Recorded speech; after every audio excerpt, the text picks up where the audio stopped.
E o Crespo chamou 15 jogadores da base para reforçarem o treino, porque ele tem praticamente um time inteiro fora. Esse é o verdadeiro plano Cutia, né? Não é? É. Cara, e aí é preciso descobrir. Hoje já tem uma avaliação porque na torcida começa a pipocar a história de que, olha, quando o Crespo passou em 2021, ele foi embora porque tinha uma crise no departamento médico e se atribuía muito à condição de treino que o Crespo fazia. No início dessa crise do segundo semestre das lesões, antes do jogo contra o Atlético Nacional, nas oitavas de final da Libertadores, tinha 9 lesionados e depois, um mês depois, embora a expectativa fosse de voltar a contar com alguns desses jogadores lesionados, alguns iguais e outros completavam 9 de novo no departamento médico, e hoje continua tendo 9, 10, 11, 12 lesionados no departamento médico.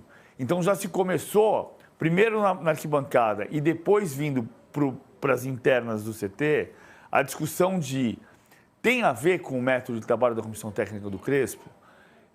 Eu acho que tem duas coisas para avaliar. Aquela que a gente já disse aqui, tem uma questão sobre o pós-reforma do Parque Tecnológico do CT e o entendimento de que tem um déficit ainda humano para se avaliar, para se consertar, se for o caso.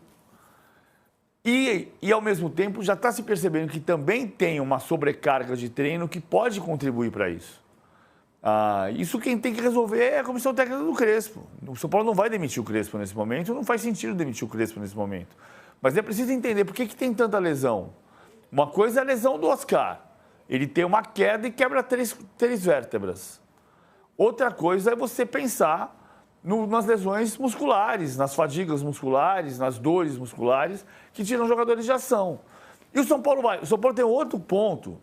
Essa discussão toda de falar, não, porque o clube co-irmão, o Palmeiras tem uma casa de espetáculos, o São Paulo vai perder 4 mandos de campo por causa de show no Morumbi. É inacreditável. E são 4 jogos decisivos que o São Paulo tem hoje, 38 pontos, e ele precisa brigar por vaga na Libertadores, ou seja, ele precisa de 62 pontos, ou ele precisa de pelo menos 45 para escapar do rebaixamento. E o São Paulo vai jogar 4 jogos fora do Morumbi. Do ponto de vista técnico, de um clube que tem o orgulho do seu estádio, é impressionante, assustador e absurdo o que está acontecendo com o São Paulo nessa reta de chegada do Campeonato Brasileiro. É uma loucura mesmo. Se a gente olhar aqui para os lesionados, 10 jogadores lesionados. O goleiro Leandro, aí os defensores, tem o Tolói, o Wendel, Cédric Soares, eu tenho que até olhar a minha colinha aqui, porque tanta gente que tem. Meio-campistas, o Luan e o Oscar, e ainda tem Dineno, Caleri, André Silva e Rian. Olha o Rian Francisco, né? Olha o número de jogadores aí, 10 jogadores fora. Para esse jogo contra o Bahia ele ainda não conta com o Ferrarese, o Crespo, porque o Ferrarese está suspenso. Então ele vai tentando montar conforme dá. Vamos pensar aí num time com Rafael, Alan Franco, Arboleda, Sabino, Mike, Bobadilha, Marcos Antônio, Rodriguinho, Enzo Dias, vai. Lucas Moura e Luciano.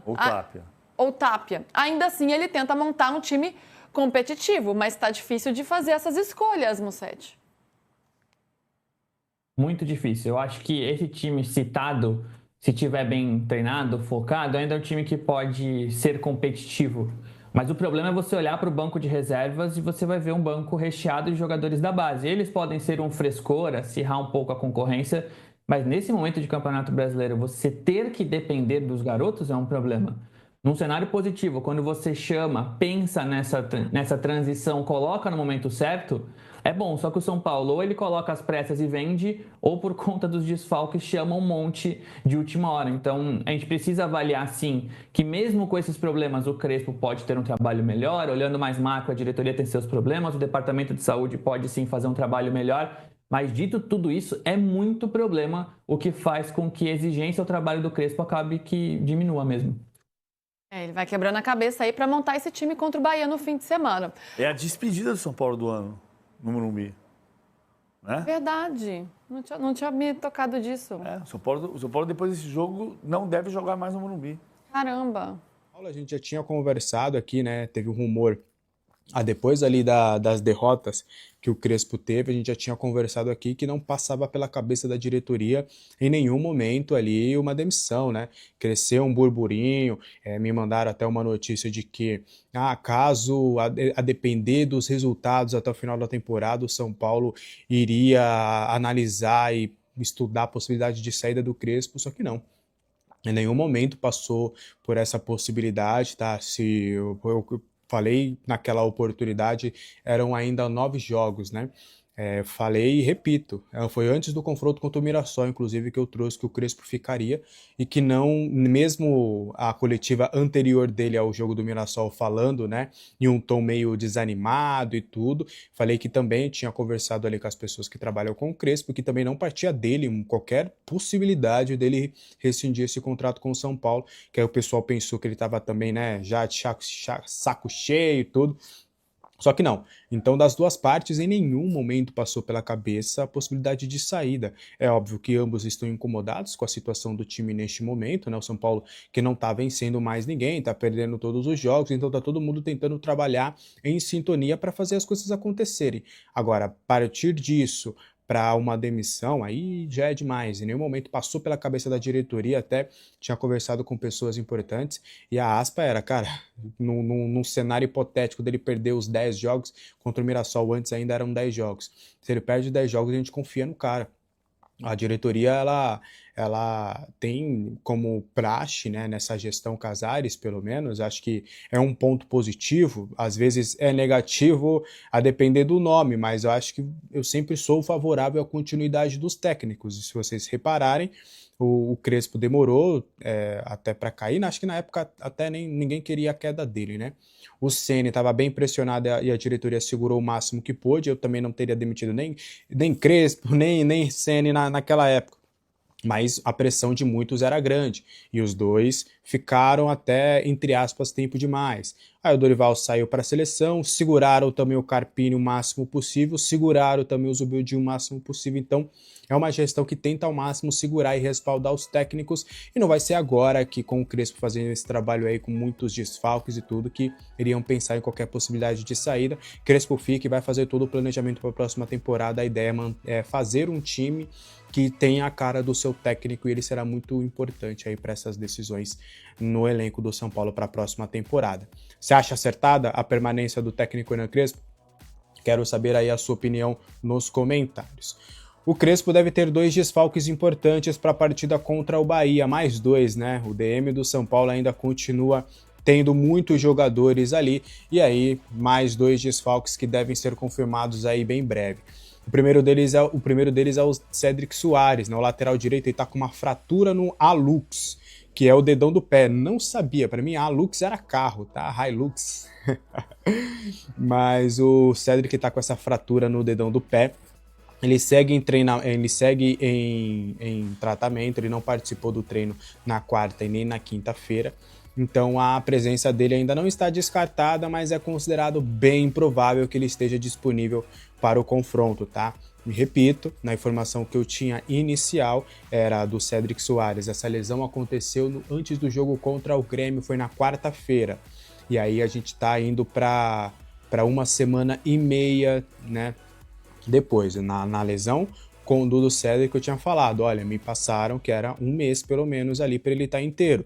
Pode ser que ele vá para o sacrifício em um ou outro jogo, mas acho difícil antes da data FIFA de novembro ele retornar. A não ser que vão fazer ali, como é uma fratura, o dedo dele do pé quebrou. Então, se conseguirem ali, o dedão na verdade, né? Se conseguirem ali imobilizar, deixar ele meio assim, sabe? Para ele poder jogar, até vai, mas tá doendo demais, então vai depender muito também da dor. Eu, de fato, até para os próximos 2, 3 jogos aí, eu não contaria muito com o Cédric, não. Outro desfalque é o Rafael Tolói, né? O zagueiro, ele realizou atividades com a transição física e dificilmente reunirá condições de jogo.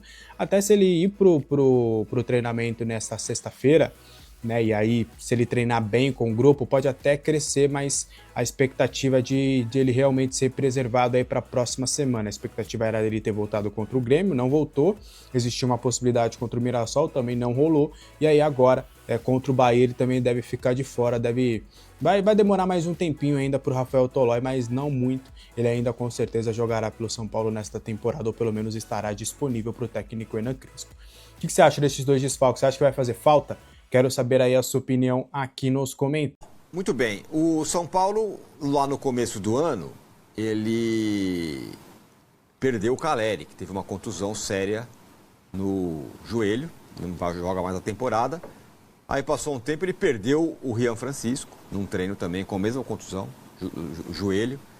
Passou mais um tempo, ele perdeu o André Silva também pela mesma contusão no joelho. Teve que contratar o Dineno. E o Dineno chegou e agora vai passar por uma artroscopia. Passou por uma artroscopia no joelho. Que é um emprego que tem que ter... Como é que é o nome daquele negócio? Salubridade. Insalubridade. É ser centroavante de São Paulo. Ou adicional de periculosidade. Adicional de periculosidade. Eu tinha isso quando trabalhava na madrugada. Esse é o negócio. Mais um rapaz... Aparentemente mais simples, né? Certo? Ele Não, mas não é possível. O cara contrata 400... Vai, fala. Ele teve uma lesão seríssima no joelho na época do Cruzeiro, né? E voltou a jogar há pouco tempo. E é o mesmo joelho? Então aí ele foi passar por essa artroscopia, que acontece algumas vezes quando, depois do ligamento cruzado, você continua sentindo dores e tudo mais. Esse é um caso, né? O cara estava emprestado só até o final do ano, era um contrato meio de risco, então possivelmente ele não joga mais pelo São Paulo, imagino, né? E normalmente o centroavante de São Paulo já tem problemas para jogar, né? Já morre de fome, literalmente. E além de tudo, tá com essa lesão situação. De ligamento, tivemos o Caleri, o Rian, o André Silva e agora a cirurgia do Dineno, né? Isso. Só que, não é normal só que tem o Wendel agora. 4 problemas no joelho. Não é normal. O Wendel também não joga mais a pé, temporada. né? Pé, tal, mas tudo, enfim. né? O Cédric não sabe se joga no fim de semana, tá com dor ainda, né? Dedo quebrado. Dedo quebrado. Tá fácil a coisa? Não é normal isso. O último boletim do São Paulo. Então, mas não é normal. Era um PDF que tinha que rodar 3 vezes pro lado assim para acabar o... Não, eu também acho que é místico. Também tem místico, tem um pouco. Não, porque não tem normal, na literatura você achar isso, cara. O que pode estar causando lesão de ligamento nos jogadores do São Paulo? Não, e detalhe... A não ser que os caras saiam da quermesse e vão pro jogo. Não é o caso. Eles têm um preparo, tem em São lugares Paulo, diferentes, né? O Caleri foi no estádio do Botafogo. Sim, mas o Rian foi lá no CT, mas não é normal. Não é natural da medicina. Entendeu? Porque não é uma coisa que você bebeu. Eu bebi a água que o Vessa me deu aqui, eu vou ficar, vai Corinthians. Não é normal. É uma coisa diferente, cara. Sabe? Então, o que pensando, até conversei esses dias com um médico do esporte, falei, cara, ele falou, olha, por mais que, vamos imaginar que você tem um trabalho horroroso de equilíbrio muscular, né, de um time que não tem um preparador mínimo para cuidar disso, então os caras se reúnem fim de semana e vão jogar, e tem lá, ainda mesmo que na várzea, você hoje já tem, inclusive, orientações, o cara recebe no WhatsApp, ó, come isso, come aquilo, cuidado, tal, fortalece, pá, beleza. Não é o caso do São Paulo. O São Paulo não está na Série D. O São Paulo não tem um centro de treinamento de Série E. O São Paulo não tem lá profissionais de 8ª categoria. Tudo bem, pode não ser o biscoito da NASA, pode não ser o ar rarefeito para imitar a altitude. Dá para entender essa diferença. Agora, todos esses jogadores lesionados, joelho, ligamento, outro vai fazer um treino, quebra o dedo. Que culpa pode ter o São Paulo instituição ou a preparação física, médica e a questão da saúde? Isso tem a ver com esotérico, sem dúvida nenhuma. Tem coisa aí, ó. Loucura, né? Essa é a situação. Sendo desses 4 centroavantes, né? O André Silva ele optou por não operar o joelho. A decisão foi dele, do atleta, tá optando pelo tratamento conservador, né? E o Caleri já está treinando no campo, mas não voltaria, a não ser que acontecesse alguma emergência, está sendo preparado para o início do ano que vem. O Rian não é, né, ainda para o início do ano que vem, e o André Silva também não é para o início do ano que vem. Então, em tese, o São Paulo começa 2026 só com o Caleri, desses 4, participando da pré-temporada. E com o calendário novo, o brasileiro começando no final de janeiro. Exatamente. E o Dineno foi contratado, você vê como é que é a situação do orçamento do São Paulo por esse ano. Ele foi contratado para substituir o Caleri, quando o Caleri arrebentou o cruzado lá no Newton Santos, no primeiro turno, na terceira partida do campeonato. São Paulo só conseguiu contratar o Dineno depois, para ter Dineno, André e Rian. Aí perdeu o Rian, não conseguiu trazer ninguém, perdeu o André, não conseguiu trazer ninguém. E aí foi adaptando os jogadores na posição, como o Tapia, né? Que está jogando agora meio que como centroavante e tudo mais. Mas é por aí, né? Contra o Bahia, a dúvida é se... Eu acho que o Tapia vai jogar. A dúvida é se joga Luciano ou Lucas. Os dois vêm mal, né? Pois é. Aliás, quem vem bem. Bom, o Vessa... Hernan, você no começo do programa falou que o São Paulo pagou parte da dívida ou dos salários atrasados, é isso? A gente tinha 3 meses... Olha lá, o treino tá rolando, hein? Ao vivo lá. Bobinho, rodinha de bobinho, aquecimento. Já no campo de baixo, né? Já embaixo, O São Paulo estava com 2 a 3 meses, alguns atletas com 3, outros atletas com 2.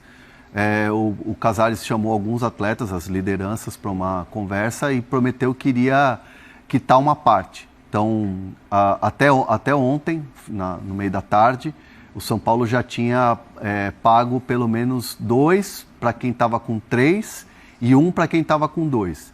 Então, assim, foi uma parte dos pagamentos efetuados e o São Paulo agora tem 1 mês de salário de direito de imagem com atraso.